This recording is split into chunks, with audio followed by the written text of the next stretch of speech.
राम समर्थ भाग क्रमांक 137 137 श्रीराम. कृष्णाने अनेक स्त्रियांबरोबर विवाह केला, आपण ते ऐकलं. परंतु त्याच्या पुढे जाऊन त्याने अजून खूप स्त्रियांशी विवाह केला, ज्यामध्ये भौमासूर जो होता, या भौमासुराचा जेव्हा त्याने उद्धार केला किंवा वध केला, त्यावेळेस त्याने अनेक स्त्रियांशी, हजारो स्त्रियांशी विवाह केला असं शुकमुनी परीक्षिताला म्हणाले. तेव्हा परीक्षित राजा म्हणाला की महाराज मुनीवर, ही कथा मला आपण थोडीशी नीट सांगावी की कशा प्रकारे भौमासुराने काय केलं होतं आणि त्याचा कशा प्रकारे भगवंतानी वध केला किंवा उद्धार केला. हे सगळं आपण जर मला सांगितलं तर मला खूप आनंद होईल. आणि अर्थात ही कथा शुकमुनींनी परीक्षित राजाला सांगितली, ती आपण ऐकूया. श्रीराम. शुकमुनी कथा सांगतायत. ते म्हणाले की हा भौमासूर जो होता, अर्थात भौमासूर हे नाव विशेष प्रसिद्ध नाही. भौमासुराचं एक दुसरं नाव आहे, ते जास्त प्रसिद्ध, आणि ते म्हणजे नरकासूर. नरकासूर हे नाव जास्त प्रसिद्ध आहे माझ्या मते. करेक्ट. तर नरकासूर जे आहे त्याचं ही कथा आहे, पण त्याचं खरं नाव जे होते ते भौमासूर होतं. आणि भौमासूर हे नाम का पडलं हे तुम्हाला माहीत आहे का? की भौमासूर त्याला का म्हणतात? कोण उत्तर देईल? नरकासूर प्रसिद्ध नाव आहे. आपण नरक चतुर्दशी करतो दिवाळीला, त्या दिवशी या नरकासुराचा वध केला भगवंतानी, म्हणून नरक चतुर्दशी असते. पण याचं नाव भौमासूर आहे. भागवतात उल्लेख नरकासूर म्हणून नाही, भौमासूर आहे. मग याचं भौमासूर नाव का पडलं असेल, कोण सांगू? बोला. भौम म्हणजे मंगळ ना, मंगळाशी संबंधित. हां, उत्तर काही अंशी बरोबरच आहे. त्यांनी उत्तर असं दिलं की पृथ्वीचा पुत्र, पृथ्वी जी आहे या पृथ्वीचा पुत्र होता हा भौमासूर, म्हणून त्याचं नाव भौमासूर सुद्धा पडलं. कळलं? भूमाता असा त्याचा दुसरा अर्थ पण होतो. हा भूमातेचा पुत्र होता आणि म्हणून भौमासूर असंही त्याचं नाव आहे. पण नरकासूर म्हणून जास्त प्रसिद्ध आहे. तर हा जो नरकासूर होता किंवा हा जो भौमासूर होता, हा नेहमीप्रमाणे दुष्ट होताच. त्यांनी पराक्रमाच्या जोरावरती अनेक गोष्टी लोकांच्या घेतल्या, विशेषतः देवांच्या. वरुण देवतेचं छत्र त्यांनी जे आहे ते काढून घेतलं, आदितीची कुंडले काढून घेतली. मेरू पर्वतावर देवतांचं जे काही स्थान होतं, मणिपर्वत नावाचं, ते भौमासुराने हिसकावून घेतलं. अशा अनेक गोष्टी यांनी आपल्या पराक्रमाच्या जोरावर केल्या. इंद्र अर्थात हतबल होता, काय करणार, त्याच्यासमोर त्याचं काही चालत नव्हतं. इंद्राने यथावकाश येऊन श्रीकृष्णाने ही सगळी कथा सांगितली. म्हणाले भगवंता तुम्हीच बघा काय करायचं ते. भगवंत म्हणाले ठीक आहे, बघतो मी काय करायचं. तू मला सांगितलंच, माझं कामच आहे रक्षण करणं. त्याच्यासाठी तर जन्म घेतला, अवतार घेतला. ठीक आहे म्हणले, जा तू. भगवंत निघाले, पण भगवंत निघताना सत्यभामेला त्यांनी बरोबर घेतलं. बघा गंमत. सत्यभामेला त्यांनी बरोबर घेतलं आणि गरुडावर स्वार झाले. आणि गरुडावर स्वार होऊन भौमासुराची जी राजधानी होती, त्या राजधानीचं नाव आहे प्रागज्योतिषपूर. प्रागज्योतिषपूर हे त्याच्या राजधानीचं नाव आहे. या प्रागज्योतिषशिरामध्ये असंच शिरणं तर कठीण होतं, कारण चारी बाजूनी तटबंदी चांगल्या प्रकारची होती. जसं आदर्श अशा एखाद्या किल्ल्यामध्ये जशी तटबंदी असते, वेगवेगळ्या प्रकारचे खंदक असतात, वेगवेगळ्या प्रकारच्या गोष्टी तिथे असतात की जेणेकरून आत आल्यावर सुद्धा पुढे जाता येणार नाही, अशा अनेक गोष्टी असतात. तशा सगळ्या गोष्टी त्याच्या नगरीमध्ये होत्या. तटबंदी जबरदस्त होती, आतमध्ये खूप शस्त्र होती, आत गेल्यावर पाण्याने भरलेले खंदक होते, काही खंदकामध्ये अग्नी होता. आणि अशा प्रकारे ती जागा जी आहे ती जिंकणं कठीण होतं. आणि त्याच्याही जोडीला अजून एक दुसरी गोष्ट होती, आणि ती म्हणजे या नरकासुराकडे मूर नावाचा एक दैत्य होता. आणि हा जो मूर होता याला ह्या नगरीसाठी त्यांनी नेमलं होतं रक्षण करण्यासाठी. आणि या दैत्याने या नगरीच्या चारही बाजूला 10,000 भयानक असे फास लावून ठेवले होते की ज्यात कोणी आला तर अडकला, समजा मृत्यूच येणार. अशा प्रकारे यांनी हे केलं होतं. आणि मूळ दैत्याचं वैशिष्ट्य असं होतं की हा दैत्य, याला 5 डोकी होती, शिर 5 होती आणि भयानक असा हा दैत्य होता. आणि असा हा दैत्य या अजिंक्य अशा नगरीचं रक्षणसुद्धा करत होता. भगवंत आले, अर्थात भगवंताला हे सगळं काही अडकू शकत नव्हतं. भगवंत तर गरुडावर स्वार झाले होते, सगळ्या गोष्टीच्या वरून जात होते ते, बरोबर आहे.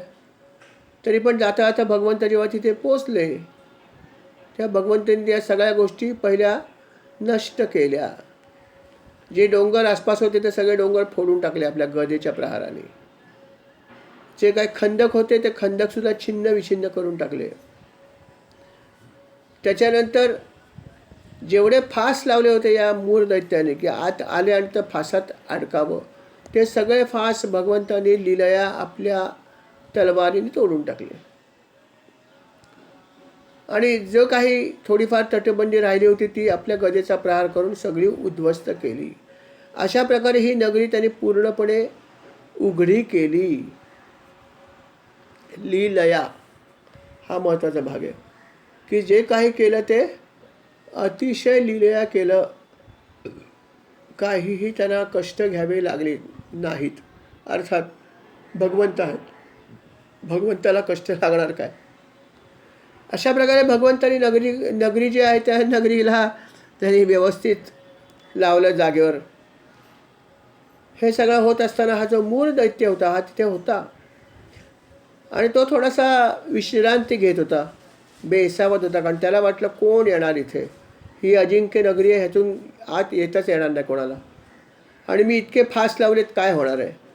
आणि मी इथे स्वतः बाजूला आहेच की, मला बघितल्यावर सुद्धा किती लोक पळून जातील की 5 डोक्यांचा राक्षस म्हणल्यावर काय, बघूनच घाबरायचे. अशी सगळी त्याची धारणा होती. परंतु जेव्हा भगवंताने हे सगळं उद्ध्वस्त करून जागी टाकलं तेव्हा तो पण चकित झाला. आणि हे सगळं झाल्यानंतर भगवंतानी काय केलं असेल तर आपला जो शंख आहे पांचजन्य, हा पांचजन्य शंख जोरात फुंकला.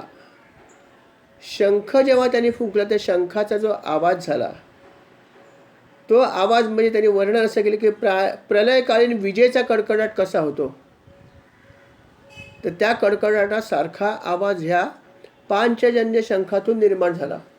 आणि अर्थात हा प्रचंड कडकडाटासारखा ध्वनी ऐकल्यावर हा जो दैत्य होता, जो थोडासा विश्रांती घेत होता, थोडासा बेसावतपणे हा गदगदून जागा झाला. आणि तो बघायला लागला की कोण आलं बाबा, अशा प्रकारचे इतका महाभयंकर आवाज करून कोण या नगरीमध्ये आलं आहे. तो आसपास बघतो तर सगळी तटबंदी उद्ध्वस्त झाली आहे, लावलेले सगळे फास तुटले आहेत, खंदक छिन्न विछिन्न झाले आहेत. त्याला समजेना की हे असं कोणी केलं आहे. आणि हा ध्वनी कशाचा आहे, शंखाचा त्याला वाटतच नव्हता.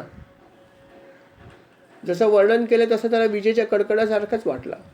पण तो विचार करतो की काय झालं आहे काय, असा विचार करत तो थोडासा पुढे आला. दैत्य जेव्हा पुढे आला तेव्हा दैत्याचं रूप खरोखर बघण्यासारखं होतं, भयानक. एक तर तो महाकाय दैत्य होता, दैत्यच होता, राक्षस म्हणल्यावर काय. त्याला 5 डोकी होती, विचार करा. 5 डोके असलेला हा महाभयानक दैत्य, प्रचंड शक्तिवान आणि महाकाय शरीर होतं त्याचं. अर्थात माया होतीच त्याच्याकडे. आणि महाप्रचंड शरीर त्यांनी धारण केलं होतं, त्याचे डोळे पण प्रचंड होते, शरीर अवाढव्य. आणि त्याच्या चेहऱ्यावरती अतिशय वेगळ्या प्रकारची प्रभा होती, म्हणजे दुष्ट माणसाची कशी प्रभा असते तशी प्रभा होती. आणि त्याच्या चेहऱ्यावरून सुद्धा अग्नी बाहेर येत, सगळी माया होती त्याची. आणि त्याचा चेहरा बघितला तर कोणी त्याच्याकडे बघू शकणार नाही अशी परिस्थिती होती. असा हा महाभयानक दैत्य होता. आणि असा हा महाभयानक दैत्य जो आहे तो क्रोधाने युद्ध करायसाठी आला. त्याने विचार केला की कोण आहे हा माझ्याबरोबर अशा प्रकारे वागण्याचा, कोणाची एवढी हिंमत आहे म्हणून बघायला आला. आणि त्याने हातात त्रिशूळ घेतलं आणि पाहिलं तर अर्थात भगवंत जे आहेत ते गरुडावर आरूढ होऊन सत्यभामेसह आले होते, आपल्या पत्नीसह युद्धभूमीवर आले होते बघा. अर्थात त्यांनी आपला त्रिशूळ उचलला त्या राक्षसाने आणि गरुडावरती सोडून दिला. त्याला वाटलं की आपल्या एका त्रिशूळाच्या प्रहाराने गरुड पक्षी पहिला मरून पडेल आणि भगवंत खाली पडतील, सपत्नी फजितीच फजित होईल असं त्याला वाटलं. आणि म्हणून त्यांनी तो त्रिशूळ घेतला आणि गरुडावर सोडून दिला. अर्थात त्रिशूळ जाऊन वेगाने गरुडावर आदळला, पण गरुडाला काही फरक पडला नाही. भगवंतांनी अजिबात त्या त्रिशूळाला काहीही केलं नाही. त्यांना माहीत होतं की आपलं हे जे वाहन आहे हे काय सामान्य नाही आहे. समजू देत या समोरच्या राक्षसाला की माझं वाहन कसं आहे.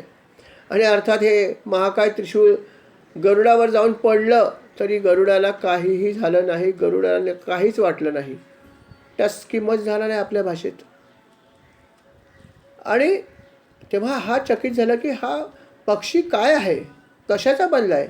माझं इतकं प्रचंड त्रिशूळ मी गरुडावर फेकलं तरी याला काहीच कसं झालं नाही. त्यालाही आश्चर्य वाटलं. अर्थात त्याचा राग आणखीन वाढला. त्याने आपल्या पाची मुखातून प्रचंड गर्जना केली, अतिशय प्रचंड गर्जना, की त्यांनी जी गर्जना केली त्याच्या त्या गर्जनेमुळे पृथ्वी आकाश पाताळ सर्वत्र तो आवाज घुमायला लागला. अशा प्रकारे प्रचंड ध्वनी निर्माण केला. अर्थात इतर लोक नक्कीच घाबरले, परंतु भगवंत किंवा गरुडावर त्याचा काही परिणाम होण्याचा प्रश्न नव्हता. मूर दैत्याने बघितलं की त्रिशूळ तर आपलं फुकट गेलं. त्यांनी एक गदा घेतली हातामध्ये आणि भगवंताच्या अंगावर फेकून दिली. अर्थात भगवंतानी फक्त एक बाण जो आहे तो सोडला आणि गदेचे तुकडे तुकडे केले. तेव्हा दैत्य चकितच झाला. दैत्याला हे अपेक्षितच नव्हतं. दैत्याला वाटलं होतं की माझ्याशी लढाईच करायला कोणी येणार नाही, कारण माझं हे रूपच इतकं भयानक आहे. परंतु अक्रित घडत होतं की ज्याच्याशी त्याचं युद्ध चालू होतं त्याचा पक्षीसुद्धा युद्ध करत होता, गरुड, आणि त्याच्या युद्धामुळे सुद्धा खूप त्रास होत होता आणि त्याच्यावरही कुठलंही शस्त्र चालत नव्हतं. ही एक कमाल होती. अर्थात त्यांनी दुसरं शस्त्र हातामध्ये घेतलं आणि कृष्णाच्या अंगावर तो धावून गेला. कृष्णाने त्याला जवळ येऊ दिलं आणि मग आपलं अमोघ शस्त्र त्यांनी जे आहे ते हातात घेतलं आणि ते अमोघ शस्त्र म्हणजे अर्थात सुदर्शन चक्र. सुदर्शन चक्र त्यांनी हातात घेतलं आणि चक्राला सांगितलं जा आपलं काम कर.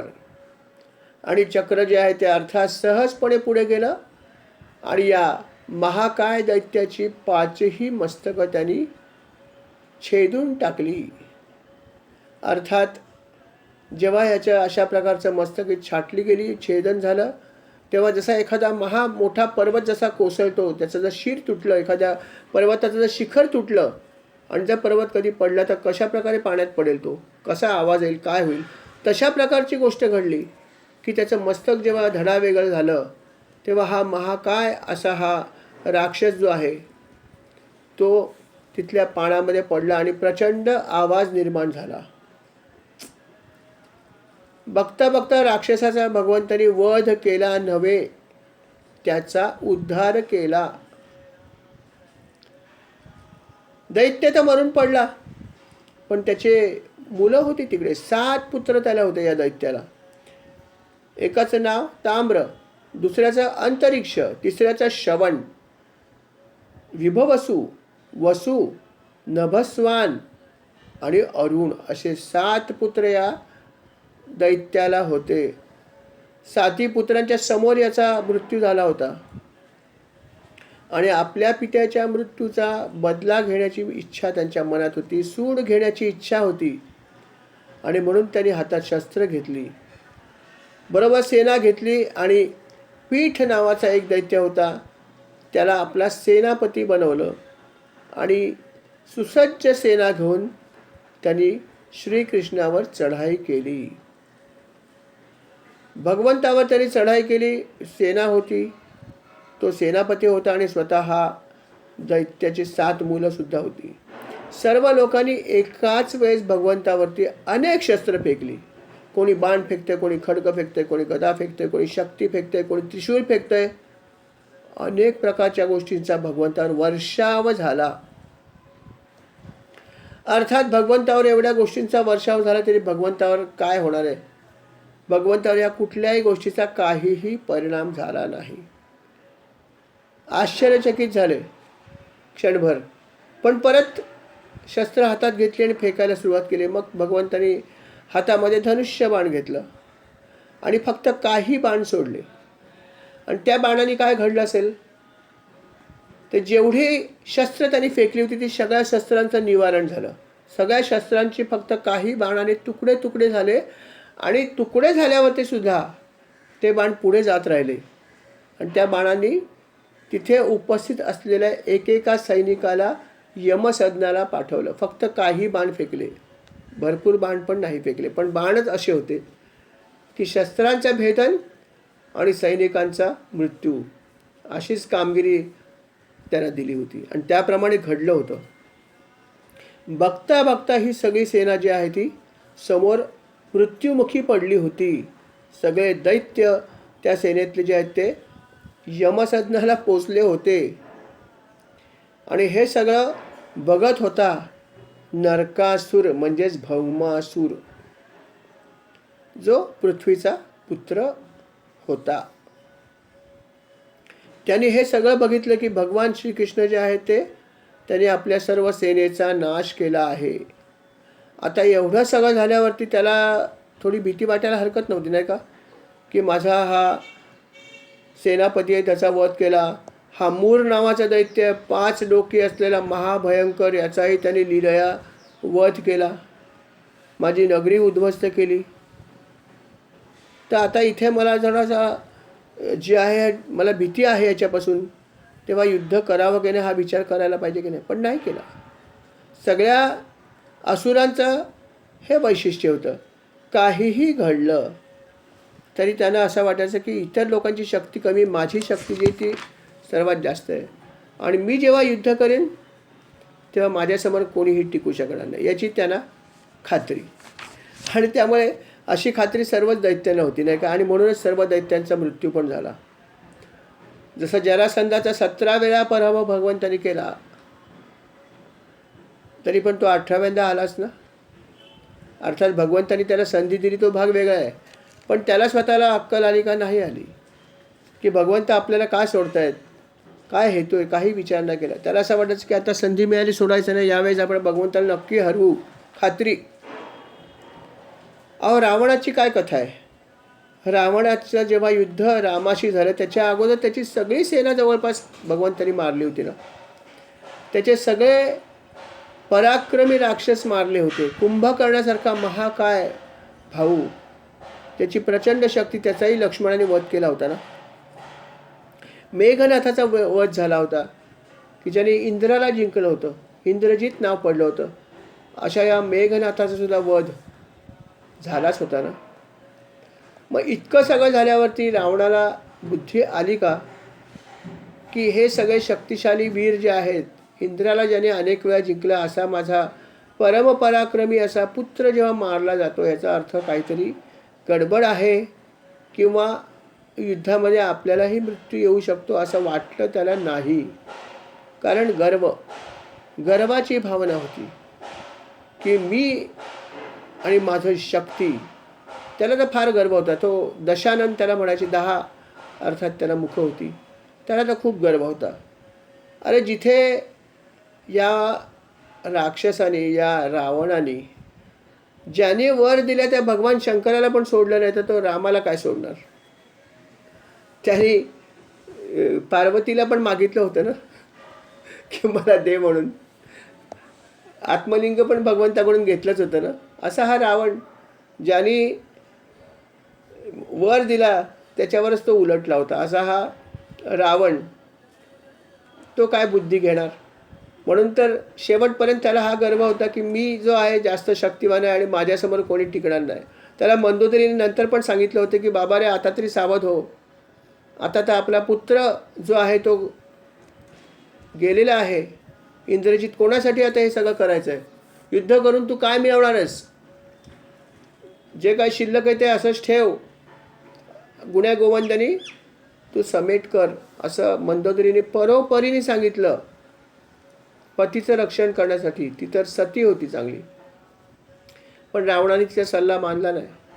तो म्हणला मी क्षत्रिय आहे, मी राक्षस कुळातला आहे, मी पराक्रमी आहे, माझा पराक्रम अजून रामाने बघितला नाही आहे, त्याला मी दाखवीन असं म्हणून तो युद्ध करायला गेला. शेवटपर्यंत वल्गना केले त्यांनी. आणि अर्थात जे घडायचं ते घडलंच ना. रावणाचाही अर्थात भगवंतानी वध केला नव्हे उद्धार केलाच. परंतु सर्व राक्षसांचं हे वैशिष्ट्य, कितीही काही झालं तरी त्यांना गर्व असायचा आणि गर्वामुळे त्यांनी कधीही विचार केला नाही की आपण काय करतोय ते चांगलं आहे का वाईट आहे. आणि म्हणून तर नरकासुराने सुद्धा एवढं सगळं बघून सुद्धा नरकासुराला अशी बुद्धी झाली नाही की भगवंताबरोबर आपण जरा सामोपचार करावा. तो म्हणाला नाही, मी भगवंताशी, हा भगवंत वगैरे कोण मानतच नाही, मी याच्याशी युद्ध करणार आणि बघा आता याचा पराभव कसा करतो. आणि असं म्हणून तो भगवंताशी युद्ध करायला आला. अर्थात खूप क्रोधित होता, कारण त्याचं सैन्य सगळं मारलं होतं भगवंतानी. पण त्याच्याकडे दुसरी सेना होतीच त्याची स्वतःची, ती सर्व सेना.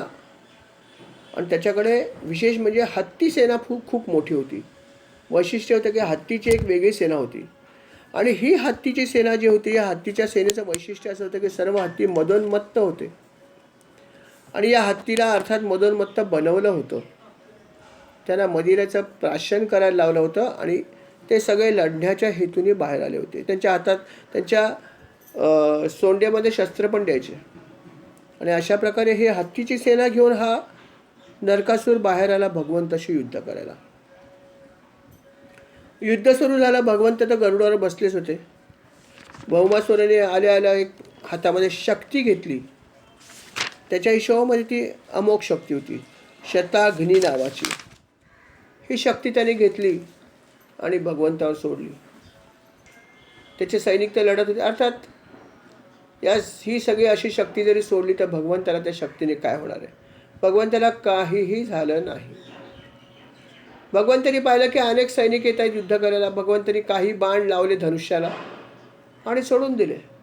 बस त्या सर्व बाणांनी या भौमासुराच्या सर्व सैनिकांचा वध करायला सुरुवात केली. बघता बघता सैनिकांच्या प्रेतांचा खच पडला, त्यांचे घोडे मरून पडले. आणि जे हत्ती आले होते, हत्तींचं एक दळ आलं होतं युद्धासाठी, हत्तींच्या दळाचा समाचार कोणी घेतला असेल तर गरुडाने घेतला. बघा, भगवंत तिथे गेलेच नाहीत.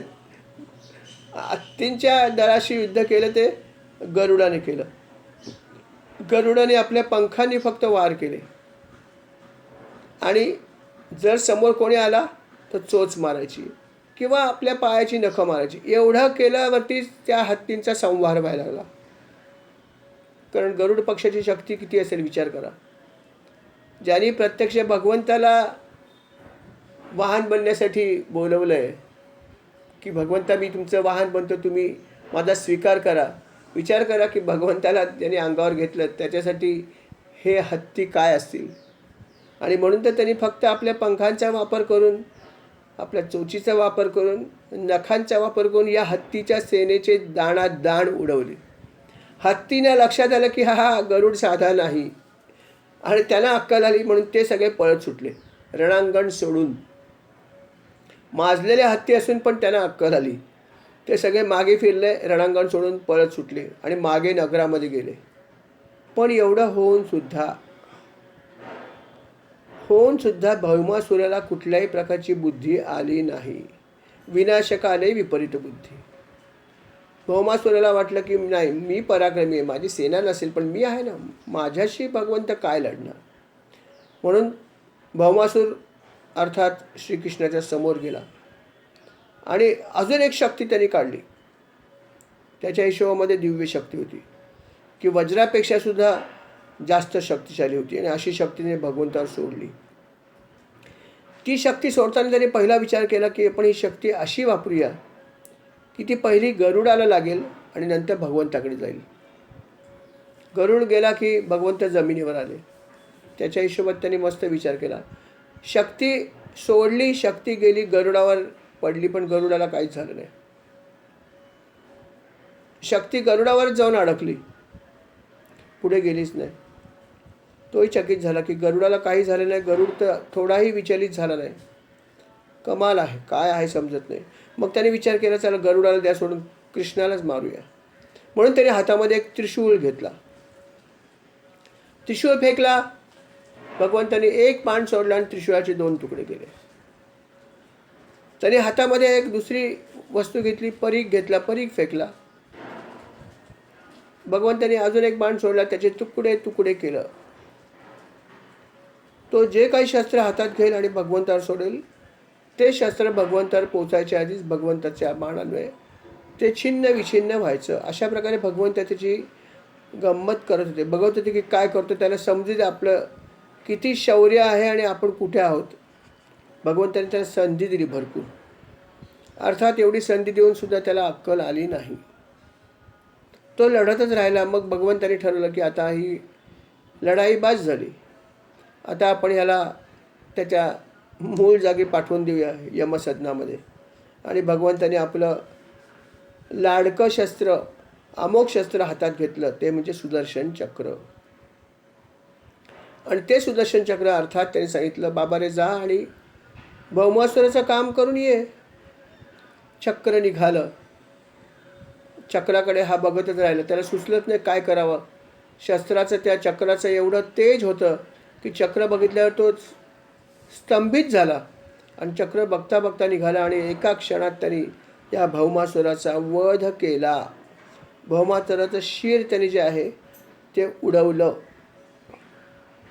आणि अर्थात हे मस्तक त्यांनी उडवलं चक्राने आणि ते जमिनीवर पडलं. अशा प्रकारे हा नरकासूर आहे, त्याचा भगवंताने उद्धार केला. नरकासूर जेव्हा अशा प्रकारे मरून पडला तेव्हा सगळे पृथ्वीवरचे सगळे लोक आनंदित झाले. सगळे ऋषी, सगळे मुनी, सगळे देव सगळे आनंदित झाले आणि सगळ्यांनी पुष्पवृष्टी करायला सुरुवात केली. अनेक अप्सरा गायन करायला लागल्या, नृत्य करायला लागल्या, चांगल्या चांगल्या प्रकारची मंगलवाद्य वाजायला लागली, पुष्पवृष्टी होतच होती. सगळ्यांनीच तो आनंदोत्सव साजरा केला. आपणही करतो नाही का दिवाळीला. नरक चतुर्दशी आपण करतो. पहिली आंघोळ म्हणतो आपण नरक चतुर्दशीला. लवकर आंघोळ करतो कारण नरक लागतो लवकर नाही केले तर.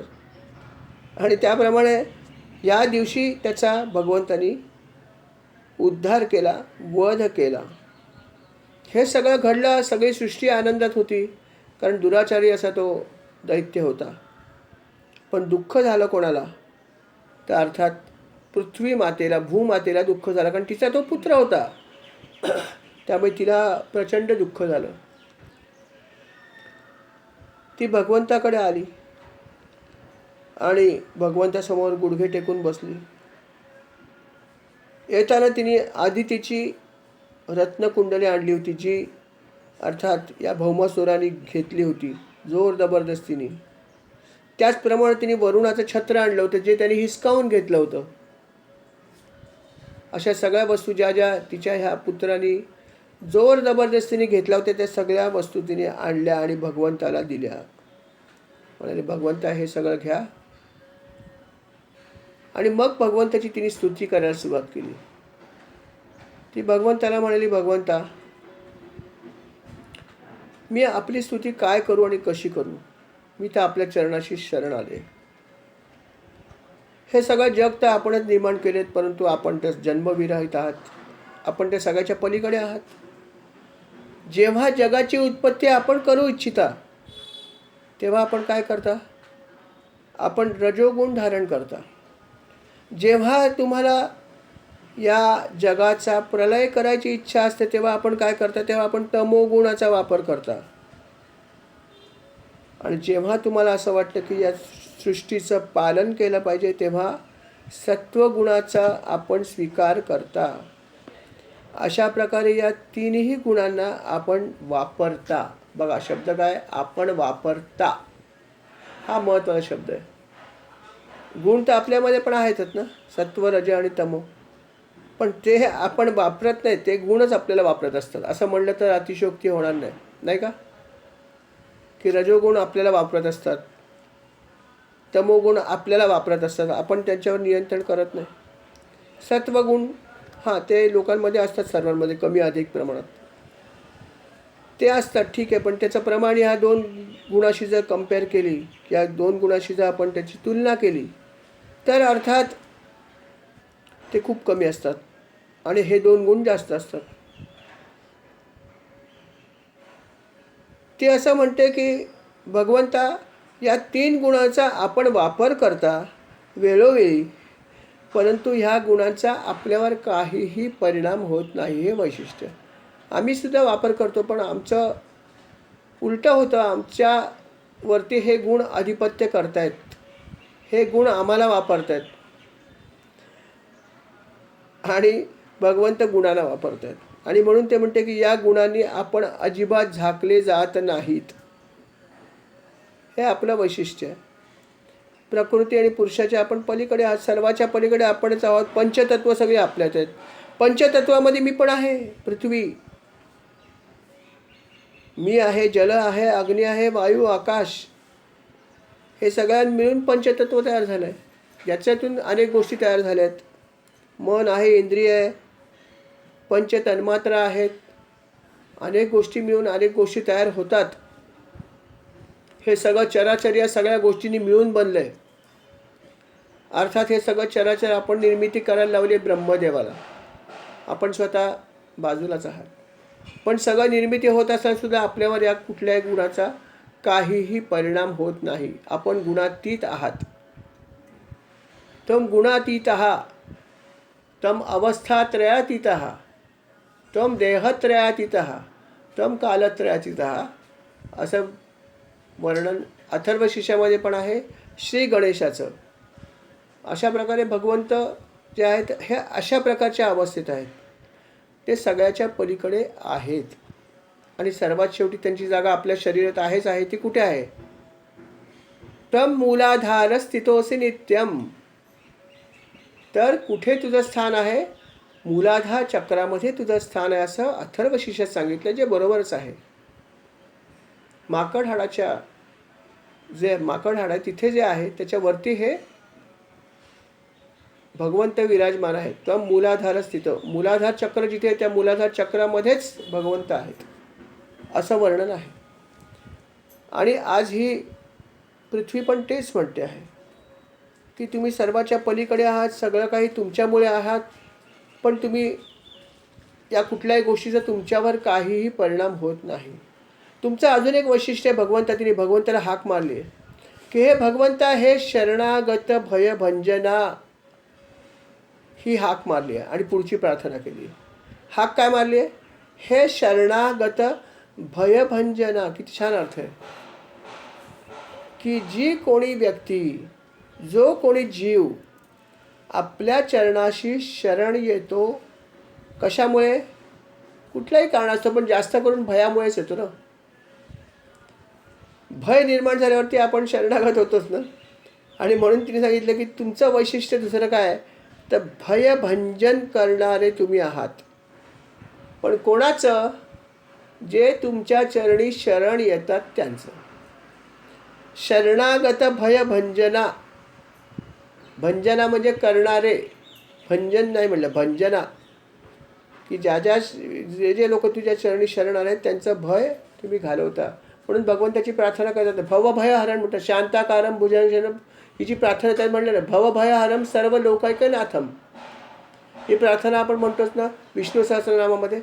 त्यात पण हेच म्हणलं आहे की भवभयहरण हे तुझं वैशिष्ट्य आहे, की भवरोग जो आहे तो दूर करणार आणि भयाचं हरण करणार. हे तुझं भगवंता खरं वैशिष्ट्य आहे. आणि अशा भगवंताला ती हाक मारते की हे देवा, शरणागत भयभंजना. अहो, भौमासुराला मृत्यू आला हरकत नाही, तो पापी होताच, त्याच्याविषयी मला काही म्हणायचं नाही. पण त्याला एक मुलगा आहे आणि या मुलाचं नाव आहे भगादत्त. हा भगादत्त जो आहे तो अर्थात भयभीत झाला आहे, कारण आपण क्रोधित झालात. आपण क्रोधित झालात आणि आपण नरकासुराचा वध केला आहे. तर याला एकच मुलगा आहे, तो अर्थात घाबरलेला आहे, तो लहान आहे, तो कुठे जाणार? आणि म्हणून मी त्याला घेऊन आपल्या चरणाशी आले आहे. याचं रक्षण आपण करावं ही विनंती आपल्या चरणी आहे. कारण तो लहान आहे, कोवळा आहे, तो घाबरला आहे आणि मी त्याला आपल्याकडे घेऊन आले, आपल्या चरणाशी मी बसले याला घेऊन. तेव्हा माझी आपल्याला विनंती आहे, प्रभो आपण याचं रक्षण करावं. आपण जर रक्षण केलं तर याला कोणीही काहीही त्रास देऊ शकत नाही. पण आपण जर याला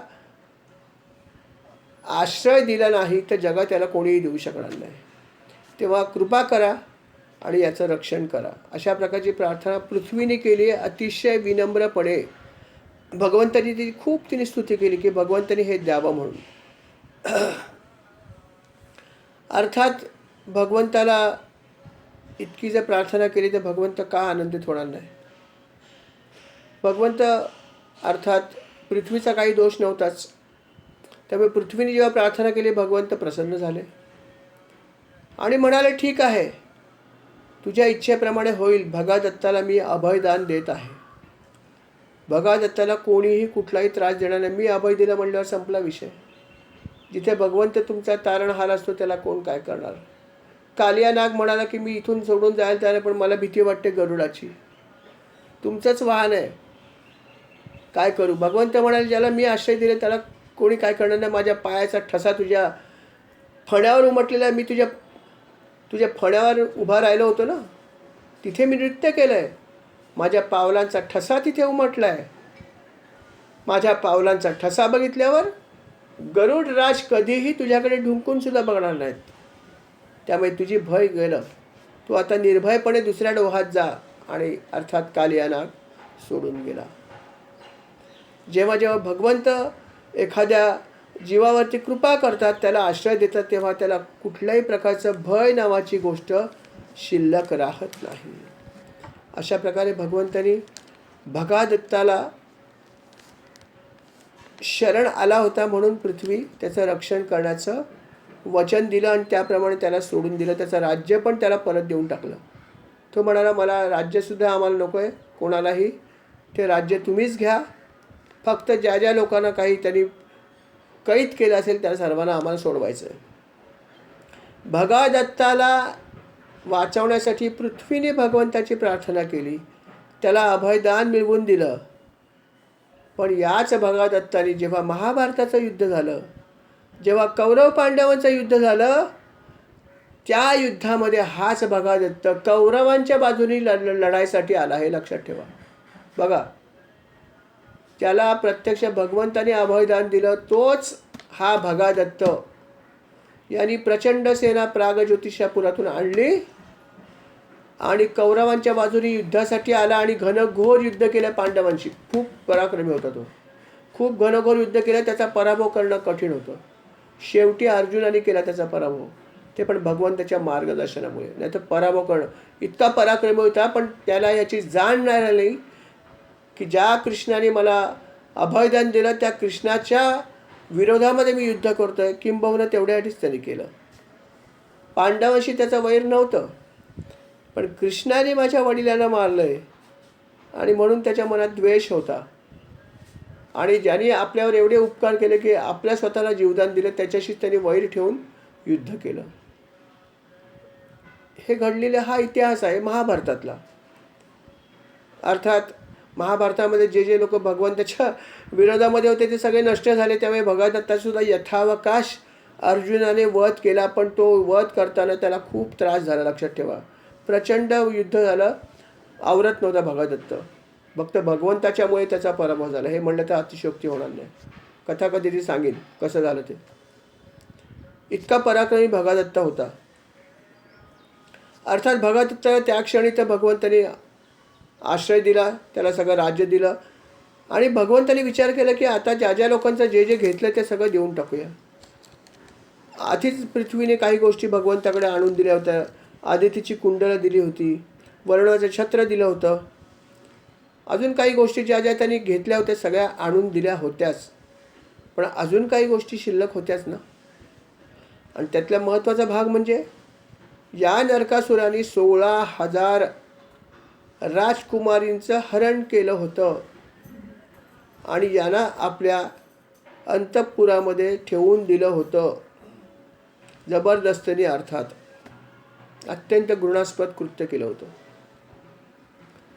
आणि अर्थात भगवंतांनी पहिलं काय केलं असेल तर तो म्हणाला, या सर्व राजकुमारींना मी पहिल्यांदा सोडवणार आहे, त्यांना बंधनमुक्त करणार आहे. म्हणून भगवंत तिथे आले. भगवंतांनी त्याला बंधनमुक्त केलं. पण घडलं काय की जेव्हा भगवंताचं दर्शन त्यांना मिळालं, त्या भगवंताच्या दर्शनामुळेच त्याच्या मोहात पडले, नवे बंधनात अडकले भगवंताच्या. कारण भगवंताचं त्याला दर्शन होईल, त्याला इतर काय करायची इच्छा राहील का? नाही ना. म्हणून त्या राजकुमारी सगळ्या मोहित झाल्या भगवंतावर.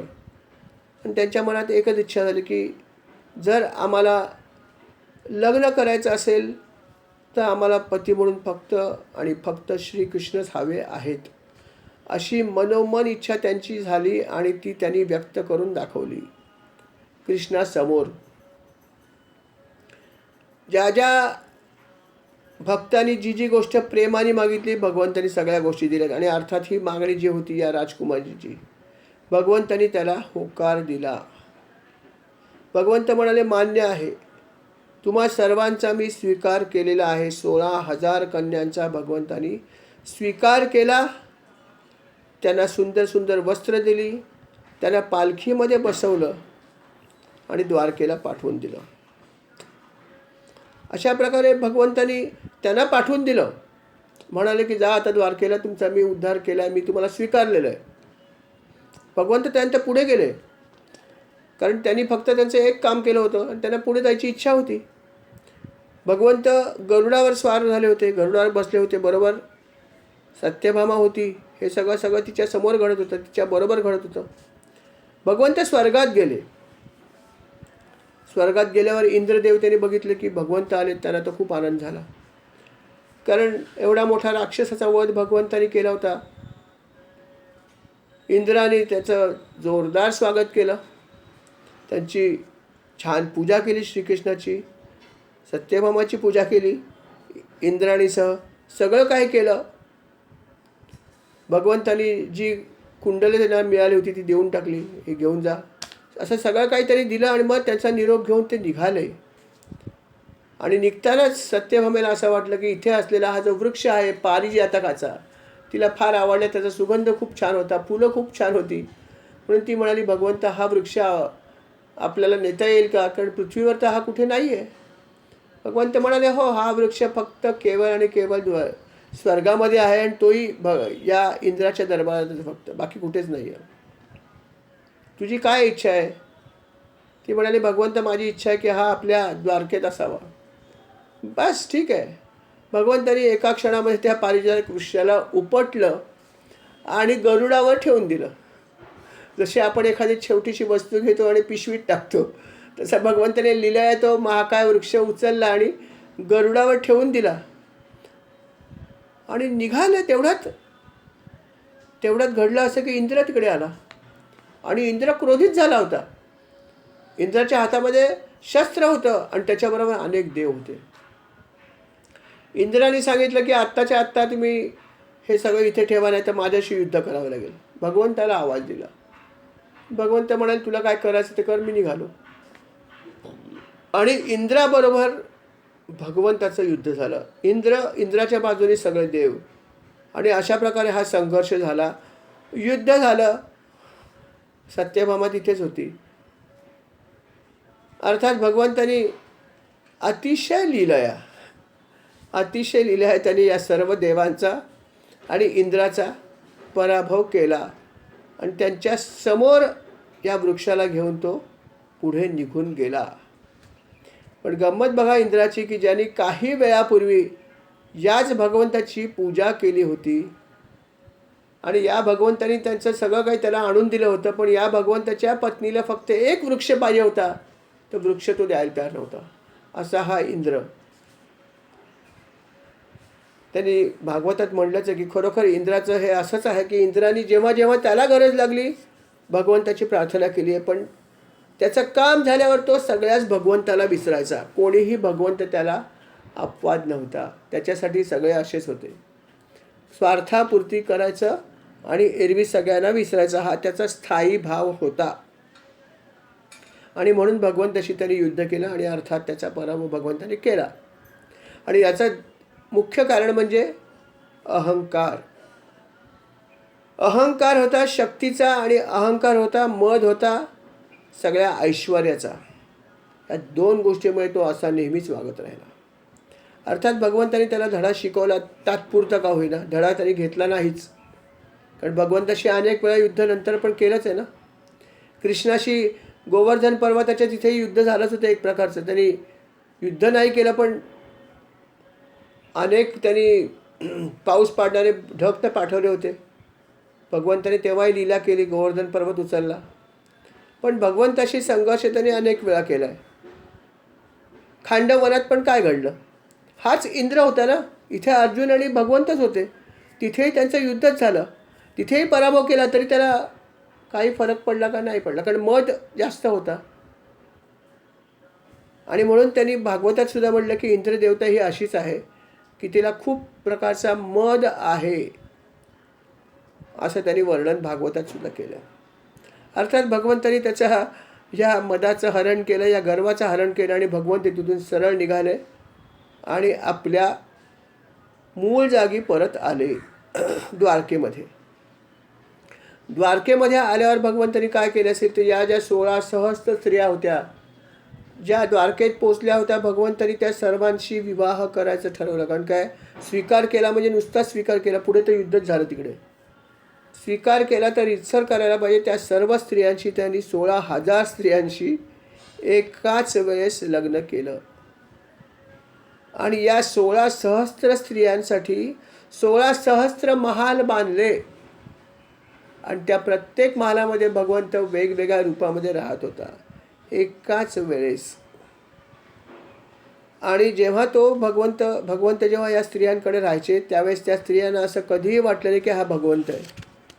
अतिशय सामान्य मानव जसा वर्तन करतो तशा प्रकारचं वर्तन भगवंतांनी या स्त्रियांबरोबर केलं. आणि प्रत्येक स्त्रीला असंच वाटायचं की भगवंत माझेच आहेत, बाकी कोणाचेही नाहीत, असं भगवंताच्या विषयी प्रत्येक स्त्रीला वाटायचं. हे त्याचं वैशिष्ट्य होते, ही त्याची लीला होती. अर्थात त्यांची ही लीला बघण्यासाठी एकदा मोह झाला नारद मुनींना सुद्धा. कथा पुढे येईलच भागवतामध्ये की नारद मुनीसुद्धा चकित झाले की भगवंता तुम्ही 16 सहस्त्र स्त्रियांशी संसार कसा करता, काय करता, मला बघायची इच्छा आहे. अशी एकदा त्यांनी इच्छा व्यक्त केली आणि अर्थात ती कशी पूर्ण झाली याच्यावरती एक अध्याय भागवतामध्ये पण आहे, तो आपण यथावकाश ऐकू. पण अशा प्रकारे भगवंतांनी या 16 सहस्त्र स्त्रियांचा उद्धार केला, त्यांच्याशी विवाह केला आणि नरकासुराचा वध केला. अशा प्रकारे ही लीला त्यांनी घडवली. याचा पुढचा भाग जो आहे तो अर्थात आपण उद्या ऐकूया. या ठिकाणी स्वल्पविराम घेऊया. श्रीराम समर्थ. श्रीराम. या भागाची सेवा महाराज मी आपल्या चरणी अर्पण करतो. स्वीकार करावा. कळत नकळत चूक झाली असेल तर क्षमा करावी आणि अशीच सेवा आम्हा सर्वांकडून आपण करून घ्यावी ही विनंती आपल्या चरणी आहे. श्रीराम समर्थ. श्रीराम.